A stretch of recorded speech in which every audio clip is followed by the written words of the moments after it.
चलिए हम बात करते हैं क्रिसमस की घटना का। और पिछले सप्ताह हमने अलग अलग सुसमाचारों से जहां जहां क्रिसमस की घटनाओं का जिक्र है, सब जगह से अलग अलग सुसमाचारों से उठाकर आपके सामने एक कंप्लीट वृत्तांत रख दिया था कि क्या क्या है ना।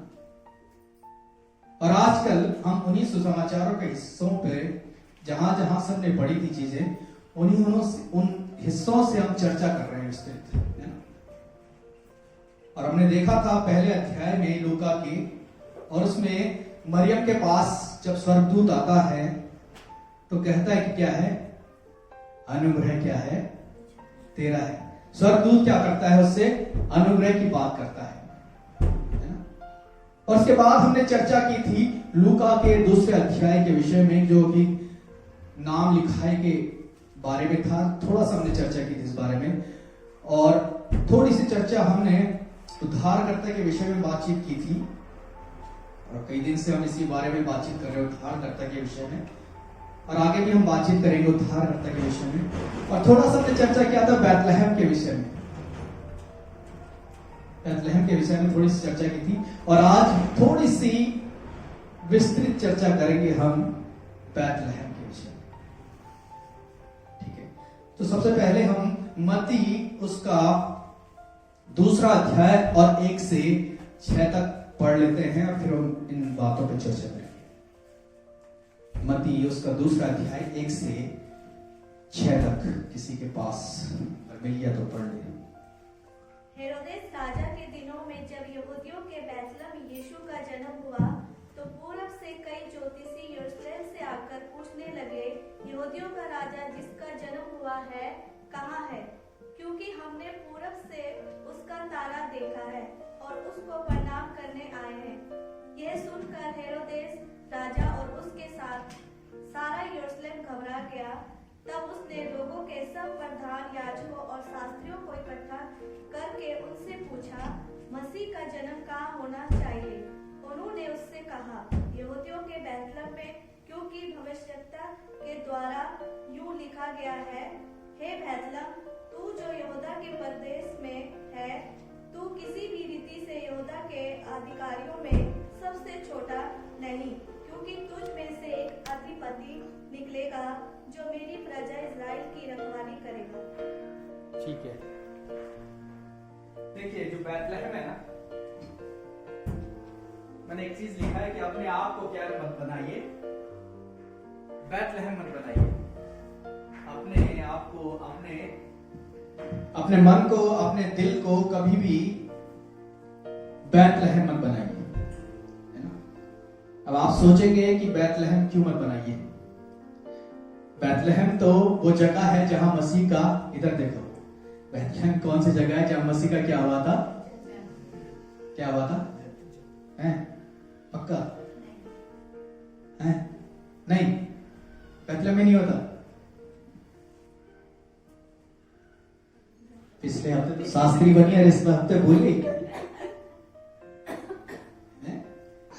मीका नबी किताब निकालो फिर से, शास्त्री जी मीका नबी किताब निकालो 5 और 2।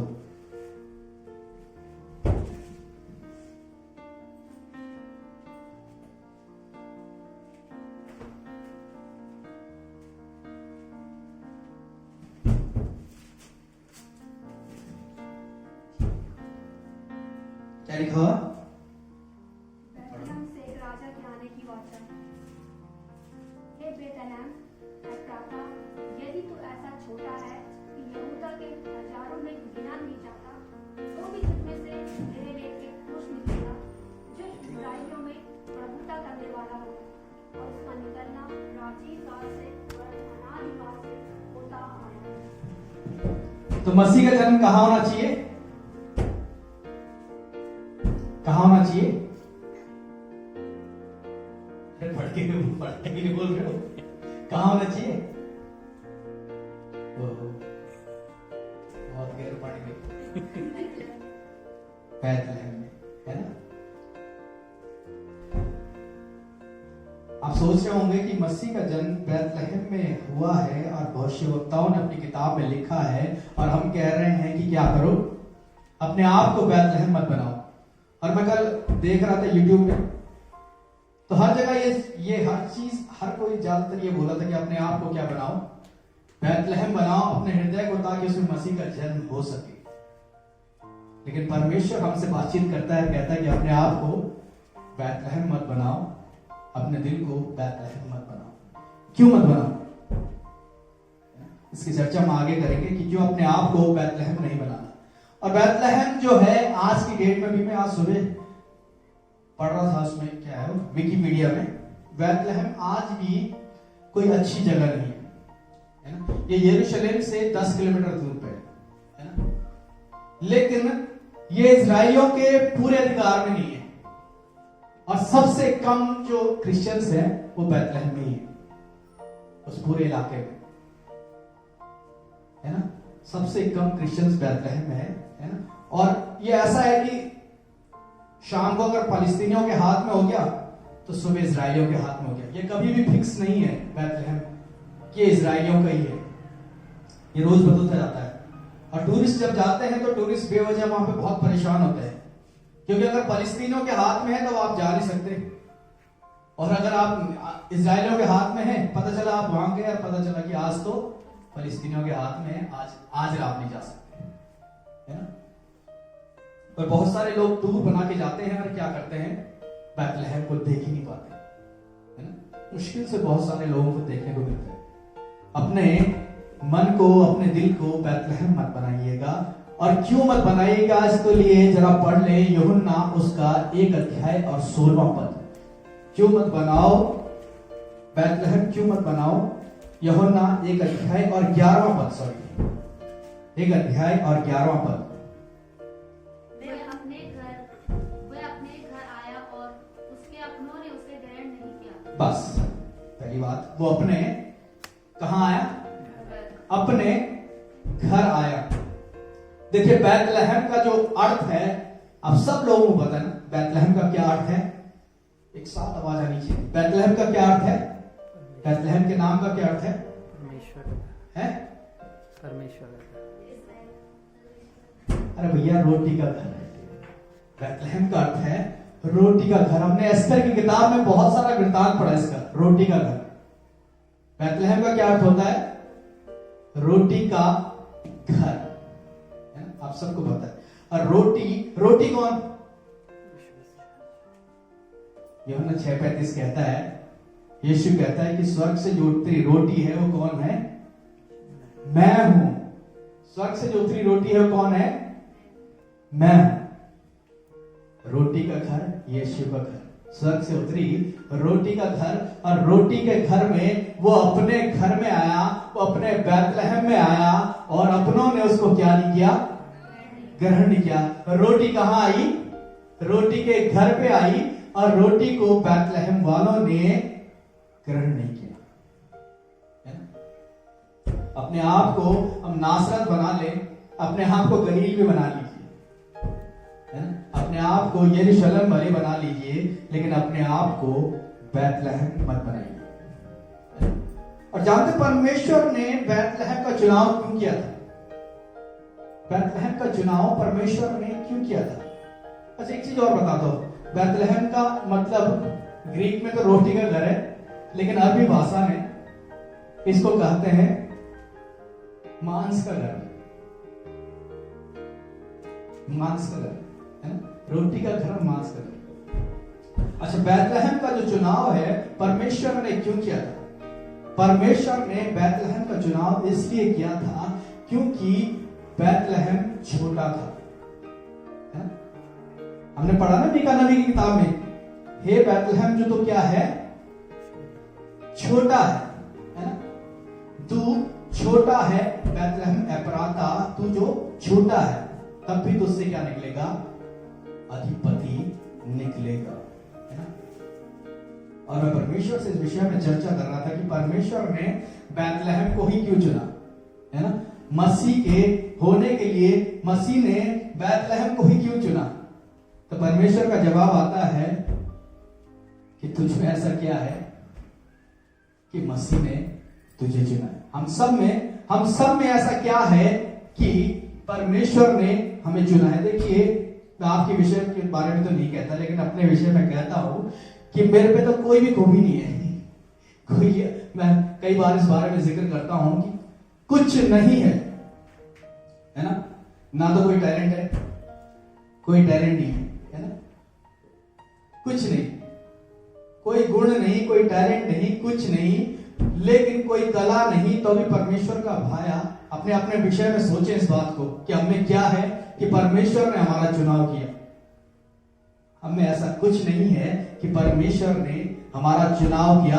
फिर हम कैसे ऐसी हिम्मत कर सकते हैं कि जब वो हमें बुलाए, जब हमारे पास आए और हम उसको ग्रहण न करें, है ना। और अब बैतलहम की बात करेंगे। बैतलहम को अगर आप देखें तो बैतलहम मैप में भी नहीं है, मैप में भी बैतलहम नहीं था, उस जगह का एड्रेस ही नहीं था। मीका क्या कहता है? हे बैतलहम एफ्राता, तू जो यहूदा के हजारों में भी गिना नहीं जाता, है ना। यहूदा जो प्रदेश था उसमें क्या थे? 1000 कस्बे थे, और 1000 से 1001 हो जाए तो उसको काउंट नहीं करते थे, ठीक 1000 ही होने चाहिए, और ये 1001 था। इसको काउंट ही नहीं किया जाता था नक्शे में कि ये यहूदा में है। तू जो हजारों में गिना भी नहीं जाता, जिसकी गिनती नहीं थी, वो बैतलहम था। और ऐसी जगह में जब राजाओं का राजा, जब यीशु मसीह जन्म लेने के लिए आता है, जब यहूदियों का राजा जन्म लेने आता है, तो उसके पास क्या नहीं है? जगह नहीं है। जिसका खुद का एड्रेस नहीं है, वो यीशु मसीह को ग्रहण नहीं कर रहा। अपनों के बीच में आया और अपनों ने उसे क्या नहीं किया? ग्रहण नहीं किया, है ना। और जब याजक शास्त्री, हमने पढ़ा ना, हेरोदेस को बताते हैं कि मसीह का जन्म बैतलहम में होगा, तो हेरोदेस भी सोचता है ये कौन सी जगह है, ये कौन सी जगह है? हेरोदेस बोलता है ये कौन सी जगह है ना। उसने सोचा कि मसीह का जन्म तो यहूदिया के यरूशलेम में होना चाहिए, क्योंकि राजधानी तो है। तब कहता है उनको, ज्योतिषियों को चुपके से बुलाकर कहता है कि जाओ जाओ ठीक ठीक पता करो कि भैया हुआ भी है कि नहीं है ना। ये भूल गया इस बात को भूल गया जो परमेश्वर का वचन, जो एक बार कहा गया है, जो बोला गया है, जो लिखा गया है, वो पूरा होकर रहेगा, है ना। मीका नबी के द्वारा हजारों साल पहले इस बात को बताया गया था कि मसीह का जन्म बैतलहम के एफ्राता बैतलहम में होगा, वो होकर रहेगा। और परमेश्वर ने, आप देखिए तो कैसा मंजर तैयार किया, एक कहानी कैसे तैयार की कि यूसुफ भी कहां का है? बैतलहम का, लेकिन क्या है, अपना सब कुछ बेच बाच के कहां चला गया है? नासरत चला गया। मरियम भी नासरत की है, लेकिन ऐसा कुछ किया कि उस समय दुनिया की पहली नाम लिखाई हो गई, पहली नाम लिखाई हो गई। सब कुछ परमेश्वर की तरफ से होता है। हम सोचते हैं ना कि ये सीरिया का जो हाकिम था, उसने पहली नाम लिखाई, उसके विचार में किसने डाला? पहली नाम लिखाई होगी, और जिसके लिए सबको अपने गांव जाना जरूरी था। क्योंकि इसलिए जरूरी था क्योंकि मसीह का जन्म तो बैतलहम में होना था, है ना। इंसान चाहे कितना भी सोच ले, कितना भी कह ले कि ये नहीं हो सकता, ये नहीं होगा, लेकिन परमेश्वर ने अगर कहा है तो वो होकर रहेगा। जो परमेश्वर ने बोल दिया वो होकर रहेगा। परमेश्वर अद्भुत युक्ति कर देता है उस बात को पूरा करने के लिए, है ना। आपको कहानी एक जगह याद है कि 5 रोटी और 2 मछलियां थी, है ना। और मत्ती की आ गया, मरकुस, लूका, यूहन्ना, फिलिपुस, अंद्रयास, सारे चेले आ गए, सारी गणित लगा दी कि भैया इनसे तो 5000 लोगों को नहीं खिलाया जा सकता। लेकिन परमेश्वर ने कहा है तो वो होकर रहेगा। चाहे हजारों साल गुजर जाए, चाहे लाख साल गुजर जाए, चाहे कितने साल गुजर जाए, लेकिन जो परमेश्वर ने कहा है, एक एक बिंदु, एक एक कॉमा, एक एक सेमीकोलन, हर एक चीज पूरी होकर रहेगी, है ना। और इस बात को हमेशा स्मरण रखिए कि यीशु मसीह ने कहा है कि मैं चाहता हूं जहां मैं रहूं वहां तुम भी रहो, चाहे हजारों साल बीत जाए, चाहे लाखों साल बीत जाए। इस बात को स्मरण रखें कि परमेश्वर ने कहा है तो होकर रहेगा। अगर उसने आपके जीवन के लिए प्रतिज्ञा दी है तो तैयार रखिए, खाली रखिए अपने आप को उन प्रतिज्ञाओं को, उन आशीषों को रिसीव करने के लिए। परमेश्वर की वाचा आई और सराय में जगह ही नहीं। परमेश्वर आया और सराय में जगह ही नहीं है। परमेश्वर की प्रतिज्ञा आई और सराय में जगह नहीं है। अपने आप को कभी बैतलहम मत बनाइए। वो अपनों के बीच में आया और अपनों ने उसे ग्रहण नहीं किया। कल सोच रहा था इस बात को कि मरियम और यूसुफ कैसे हर दरवाजे पे खटखटा रहे होंगे, है ना? हर दरवाजे पे वो जा रहे होंगे और उसमें लिखा है कि उन्होंने कहीं जगह नहीं पाई, यानी कि वो हर दरवाजे पे जा रहे थे और खटखटा रहे थे और चाह रहे थे कि मसीह का जन्म यहां हो जाए, लेकिन कहीं उन्होंने जगह नहीं पाई, है ना? आज बहुत सारे प्रचारक, बहुत सारे आप लोग भी बहुत सारे लोगों को बोलते होंगे और चाहते होंगे कि इस घर में क्या हो जाए, मसीह का जन्म हो जाए, लेकिन जगह नहीं मिली। लेकिन जहां जगह मिली वहां मसीह का जन्म हुआ। उस भेड़शाला में जहां जगह मिली, जिसने ग्रहण किया, अपनों के बीच में अपनों ने तो ग्रहण नहीं किया, लेकिन जहां ग्रहण किया गया उसने उनको क्या दिया? अधिकार। लिखा है जितनों ने उसे ग्रहण किया। वो अपनों के बीच में आया और अपनों ने उसे ग्रहण नहीं किया, लेकिन जितनों ने उसे ग्रहण किया उनको उसने परमेश्वर की संतान होने का अधिकार दिया। परमेश्वर ने नहीं देखा कि उस गौशाला में कितनी बदबू है, कितनी गंदगी है, क्या चीजें हैं, क्या घास फूस क्या भरा हुआ है, टूटा फूटा है, क्या है। परमेश्वर ने देखा कि ये खाली है और मुझे इसमें जन्म लेना है। आज आप अपनी परिस्थिति को मत देखिए कि परमेश्वर आपके बीच में आना चाहता है कि नहीं, लेकिन परमेश्वर आपको सिर्फ खाली और उपयुक्त देखना चाहता है। परमेश्वर आपके बीच में जन्म देना चाहता है। इसलिए भले उस गौशाला की तरह अपने जीवन को खाली रखे, लेकिन उस बड़े बड़े क्या है वो सराय की तरह अपने आप को भरा मत रखिए, क्योंकि परमेश्वर अपनों के बीच में आना चाहता है और आपके जीवन में जन्म लेना चाहता है ना? और आप जानते हैं इस बैतलहम का फिर कभी जिक्र नहीं हुआ। जहां तक मेरी स्टडी है, हो सकता है अगर गलत हो तो करेक्ट कर लेना, लेकिन मैंने फिर कभी ऐसा देखा ही नहीं किसी जगह की मसीह फिर बैतलहम में गया और वहां उसने कुछ किया। या बैतलहम का कहीं भी मैंने जिक्र नहीं देखा, है ना? और यीशु मसीह के पीछे सबसे जरूरी बात, यीशु मसीह के पीछे यीशु बैतलहमी नहीं जोड़ा गया। यीशु मसीह के पीछे बैतलहमी नहीं लगा, बल्कि क्या लगा? नासरी। यीशु मसीह के पीछे नासरी लगा और इसकी एक वजह थी। इसकी एक वजह थी और इसकी वजह यह थी कि वो जो नासरत नगर था वो कहां था? गलील में था। गलील में था और गलील का नासरत जो था वो अन्य जातियों की क्या थी? जगह थी। अन्य जातियों की जगह थी। अन्य जातियों के बीच में आया, वो अन्य जातियों के बीच में आया और उन्होंने उसे क्या किया? ग्रहण किया। इसलिए उसने परमेश्वर की संतान होने का उनका क्या दिया? अधिकार दिया और उसके नाम के पीछे नासरी लगाया गया। उसके नाम के पीछे नासरी लगाया गया और ये इसलिए हुआ ताकि क्या हो? अब्राहम की आशीषें क्या हो? मसीह यीशु में अन्य जातियों तक पहुंचे। सो परमेश्वर का धन्यवाद इस बातचीत के लिए। आगे भी हम विषयों पर चर्चा करेंगे और पूरे दिसंबर हम क्रिसमस की विभिन्न अलग अलग घटनाओं पर चर्चा करेंगे कि परमेश्वर के वचन में क्या क्या बातें छुपी हुई है। ठीक है, आइए हम प्रार्थना करें।